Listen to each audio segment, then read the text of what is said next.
Welcome to Coffee with the Candidates. We have Julie Auch with us here today, who is running for one of the two spots available in District 18, House of Representatives. Thank you for joining us today. Well, thank you for having me. Well, why don't you go ahead and start and tell the viewers a little bit about yourself? Well, of course, my name is Julie Auch, and I'm a lifelong resident of Yankton County, graduated right here from Yankton High School. Married my husband, Gary. We farm in the northwest corner of Yankton County. We have 4 children. I have 7 grandchildren, and I own and operate a third-generation New York life and health insurance business here in Yankton. It sounds like you have a lot going on. I do. So what skills do you have that differentiate you from the other candidates? Well, first and foremost, I don't have the burden of being a lawyer, so I get to use common sense.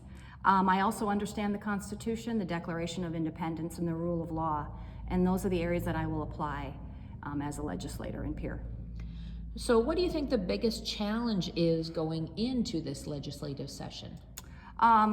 I think the biggest challenge that we have in the state of South Dakota today are fighting for private property rights, making sure that we do not become a woke state, and also making sure that we are allocating every dollar in areas that makes complete and total sense, and not just spending money that is the taxpayers' money foolishly. So can you, for those viewers who might not understand what that statement means, a woke state? No, I do not. Can you go into that a little bit further? Absolutely. I think that this entire nation is being encroached upon with cultural confusion.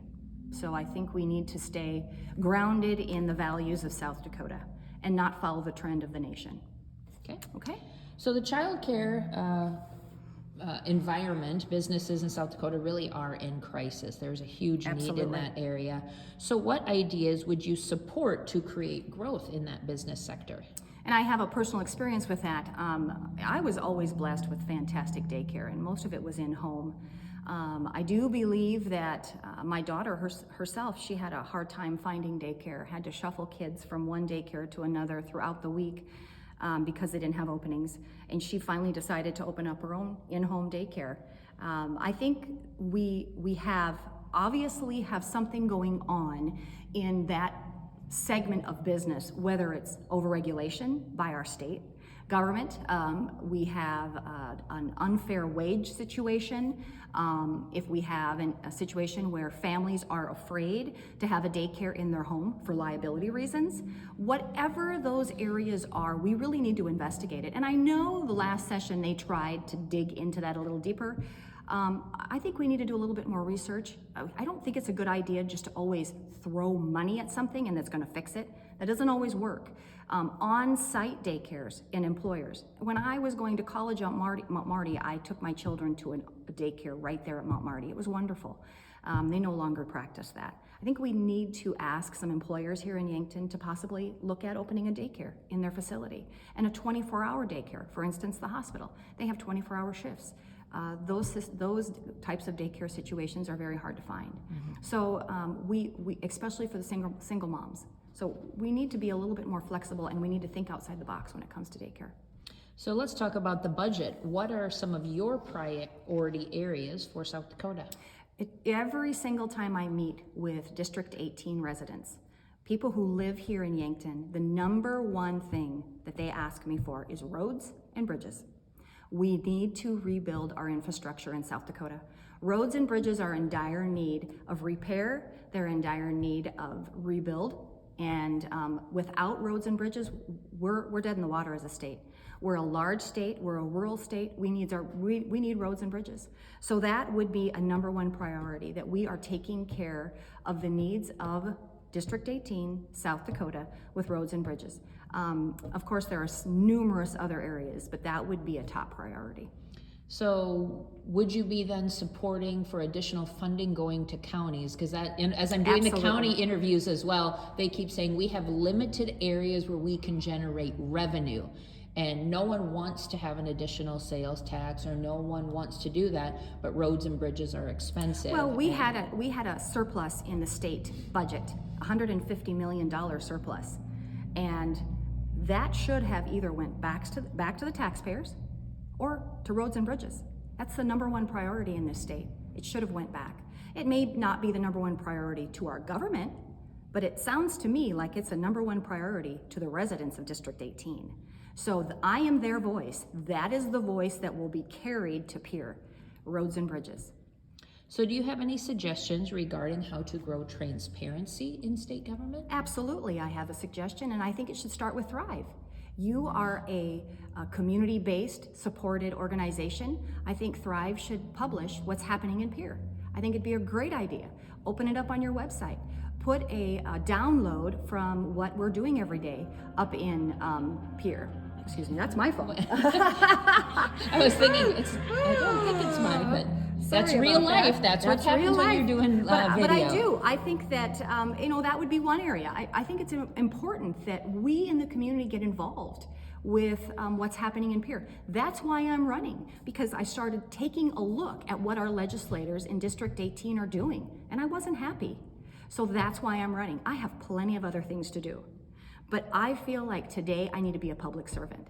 I need to be a public servant to District 18. I need to be a public servant to everyone who lives here. They need to be aware of what's happening in Pierre, because that is what's determining their life here in this district. So sports gaming, would you support modifications to allow for utilization of online betting through a device such as your phone? I think we have enough opportunity for people to entertain themselves in South Dakota. We do not need to add something that could be dangerous to our families. We do not need to add any more opportunities for gaming in South Dakota. No, I would vote against that. At this time, there's approximately 700 jobs open in Yankton County and about 30,000 across the entire state. How aggressive should the state be in recruiting new Americans to South Dakota or migrants from other areas of the country into South Dakota? What's a new American? Someone who is either an asylee, a refugee, someone who's legally in our country, okay, and trying to make this their home. Sure. I think my number one priority would be the 20,000 folks who are still on unemployment in South Dakota. I would think we need to get them employed first. We need to educate folks who are on various programs and start giving people a hand up instead of a hand out. They're already living here. We have somewhat of an infrastructure in place for those folks. We need to make sure that the South Dakotans we have in South Dakota are working first. And once that we have those areas filled and those opportunities fulfilled, we're teaching them trade, we're teaching them how to manage their household. I think so much starts with education. And I do think we've laxed in that area in this state. We're just so quickly, we put them on welfare and do not give them opportunity to get out of welfare. I talk to so many families, young women who are single moms, who have to take less hours at their job or they lose health insurance for their kids. That's wrong. We need to have a situation where if you work more hours, you don't lose the health care for your children. You may lose a few dollars from your food stamps. You may have to pay a little bit more rent, but do not wipe away all of their benefits that they're getting, because that does not encourage them to work. It encourages them to stay in the system. We need to fix that system first before we start inviting other individuals to our state we may not be able to house. So how do you plan to work with your fellow elected officials and lobbyists who all have strong opinions on both sides of an issue? Well, first and foremost, I will listen to the voter here in District 18. First and foremost, I will listen to what you tell me. I will take that to Pierre. I will tell them what you tell me, and then I will work with what you want me to do. And I will ask that the lobbyists and the other legislators follow the Constitution and the law. We need to start bringing back the Constitution, the rule of law to South Dakota. We have not in the past, and we need to start following the law. So how do you personally reconcile it when you're hearing from the residents, of District 18 who feel strongly on both sides of an issue? How do you decide what opinion, which of those two sides you're going to support then in Pierre? Well, it's simple. When you vote for me, you are voting for God, family, and country. That is what I will represent when I go to Pierre. God, family, country. I truly believe that under God the people rule. It isn't necessarily an opinion, it's a foundation. And an opinion is an opinion, but you still have to take it back to the Constitution, the Declaration of Independence, and the rule of law. So when you start working in opinion into government is when you start having a few issues. People may have an opinion, but if it does not follow the Constitution, it doesn't follow the Declaration of Independence or the rule of law, it's an opinion. Okay. So how will you communicate with your constituents on your issues that you're looking to get input from those people who live in District 18? I'm completely available to anyone that wants to visit with me. I have a Facebook account, I have a web page, I have a phone number, I have a mailbox, and I live here. So if someone wants to visit with me, I am completely and totally 100% available to my constituents. I like that you said mailbox, because somebody actually might want to send a card or a letter someday. I receive daily letters. It's wonderful. The support has been fantastic. So what needs to be done for the $150 million that was allocated to South Dakota housing last year to be able to get it out to the communities? So as a bit of background, $200 million was allocated, $50 million if that is ARPA funds, and South Dakota Housing is currently pushing that out. There's an application out there, yes, and more dollars have been applied for than Absolutely. are available, which is fantastic. That we have that much interest in it, but that $150 million is still sitting there that we as communities need to be able to access that. Correct. Well, of course, only 70% of those dollars allocated for communities 50,000 people and less. So then we as a community would have access to 110 at this moment. So it is a situation where the state has stepped up and made money available to build housing. I think where we need to really put some common sense issues into that are maybe get out of the way with zoning issues, maybe get out of the way with regulations, get out of the way with permitting. Some of these permits and some of these regulations, I'm a house remodeler, and some of them are just plain silly and overregulated. If we are going to make every dollar count, of course we have to take complete safety into court. But for instance, there is a gentleman by the name of Jack Halstead, who is no longer with us, who converted an entire lumber yard in Utica, South Dakota into apartments. What a fantastic use of a building that was already there, and all we had to do was remodel. Remodels are way less expensive than brand new builds. Everyone knows the cost of building materials has skyrocketed. If we have a facility or a building here in South Dakota that may not necessarily be in the right zone, but it's in the right area, we need to take into consideration, would this make adequate housing? Would this make a fantastic place to raise a family? We need to get out of our own way and start thinking outside the box. And the federal government, the state government, and the local government needs to all band together and realize that that's what we have to do to get this done. So let's talk about marijuana. Yankton, within its city limits, opened its first medicinal dispensary. What are your thoughts on recreational dispensaries?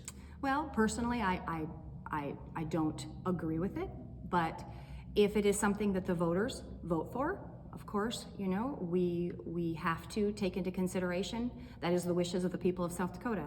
I don't want to follow suit of Colorado. They've done a lot of things wrong, and I think that the legislators, the common sense legislators, would agree with that. I think we need to follow up with regulations, training for our police force, training for our employers, training for our educators, so that we can keep it under control, just like we do any other substance that is legalized, mind-altering substance. And with the right regulations, the right penalties, when you step outside of those rules, I think that it's something that would be manageable. But if the people of South Dakota want that, then we have to allow it. We have to make sure that we just have the rules in place to be able to govern it correctly. So is there anything you wanted to share with the voters that was not part of a previously asked question? Sure. You know, like I said before, you know, I truly am, I truly believe we need to bring things back to the Constitution. And here in South Dakota, we have a motto under God, the people rule.